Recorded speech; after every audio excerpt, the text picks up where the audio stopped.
ఆ విలువేందో సోనియా గాంధీ రాహుల్ గాంధీ గారు బాగా తెలుసు కాబట్టి సీఎం రేవంత్ రెడ్డి గారు స్టార్ట్ చేసారు తెల్లారే. రోజుకు 400 మంది అంటే ఇప్పుడు 25 రోజులే. ఒక్క బస్సు 4 ట్రిప్పులు అంటే లెక్క చేయండి ఒకసారి. ఎవరు ఇప్పటి వరకు తిరిగిందంట తెలంగాణలో చిన్న 6.5 కోట్లు. 6.5 కోట్ల మంది మెడిసాయికి 6.5 కోట్ల మంది ఈరోజు మహిళలు తెలంగాణ తిరిగిరు ఫ్రీగా. దీనికి నువ్వు సవాలా? నేను కేటీఆర్ని హరీష్ రావు అని అడుగుతున్నా. మీకు దీని మీద వస్తారా? డిబేట్కి వస్తారా? మీరు ఎప్పుడు అమరవీరుల జ్ఞాపకార్థంగా మీరు వాళ్ళకి ఇచ్చేది ఏం లేదు. అమరవీరుల కుటుంబాలకు కానీ ఆడికి పోతారు, దండం పెడతారు, మీ పని మీరు చేసుకుంటారు. దండాలే స్తూపాలకు. మీ ఆ స్తూపం కాడికి రా అసెంబ్లీ ముందు ఎప్పుడన్నా.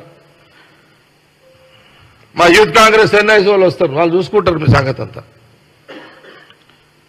అరే ఏం ఇదంతా ఏం 10 రోజులకు మీరు ఎప్పుడైనా నేను అడుగుతున్నా బీఆర్ఎస్ కేటీఆర్ని హరీష్ రావుని అడుగుతున్నా, ఆ రోజు మీరు ఎంత సమయం మీకు ఇచ్చిర్రు?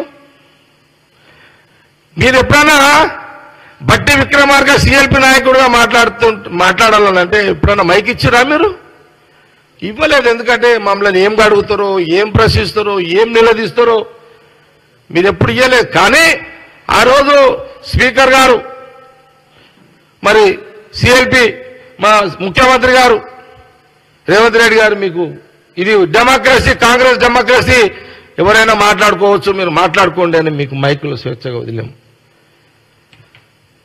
అదేదో 10 రోజులకే మీరు ఏదో అయిపోయిందని చాలా బాధ అనిపించింది మాకు. అది ఈరోజు మా పిఆర్ఓ అంటున్నాడు, హరి అంటున్నాడు, రిపోర్ట్ ఇస్తున్నాడు, గాంధీ భవన్లో రిపోర్ట్ ఉంది. 6.5 కోట్ల మంది మహిళలు ఈరోజు తిరుగుతున్నారు. అంటే ఇంకా 4 ఏళ్లలో ఎంతమంది మహిళలు ఈరోజు ఎంత హ్యాపీగా భారం లేకుండా ప్రయాణం. ఒక యాదగిరిగుట్ట పోవచ్చు, తెలంగాణ బస్సు ఎక్కడ పోతే అక్కడ మహిళలు ఫ్రీయే కదా. కాబట్టి ఈ విషయాన్ని కూడా గమనించాలి. ఇక రెండవది ఆరోగ్యశ్రీ.